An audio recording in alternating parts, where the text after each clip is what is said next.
কিসের হবে? কথাবার্তা একদম ভালো করে বলবেন, বুঝছেন? আপনি আমাকে চোর বানাচ্ছেন। আরে আপু সেম মানি ব্যাগই তো, এই জন্যই তো বললাম। আপনার মানে মাথায় সমস্যা। টাকা দেন। বিয়াদব কোথার থেকে যেগুলো আসে উড়ে পুড়ে। আচ্ছা ঠিক আছে আপু, তাহলে কালকে দিয়ে দিন। আরে ওইটা তো মনে হচ্ছে আমার মানি ব্যাগ, কিন্তু ম্যাডাম তো সিটারি করে নিয়ে গেল। কাজটা কি ঠিক করলো বল? না। আচ্ছা আশেপাশে পড়তেও তো পারে, দেখতো। এই দাঁড়া দাঁড়া, ওইটা তো আমার মানি ব্যাগই।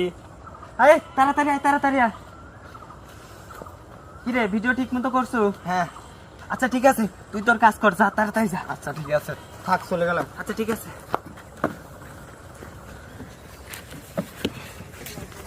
এই বড় ভাই, শুনেন তো, একটু এদিকে আসেন তো। কিছু বলবি? ভাই আপনাকে একটা কথা বলবো, কিছু মনে করেন না। আচ্ছা বল। আপনি যার সাথে রিলেশন করেন ও তো একটা চোর, সিটার, বাটপার। ওই মেয়ে ভালো না ভাই। তোর এত বড় সাহস, তুই আমার হবু ব্যক্তি চোর বলিস, সিটার বলিস? আরে ভাই আমার কাছে প্রমাণ আছে, দেখি তো বলতেছি। তোর কাছে কি প্রমাণ আছে আমাকে দেখা। আচ্ছা ঠিক আছে ভাই, দেখাচ্ছি। আমার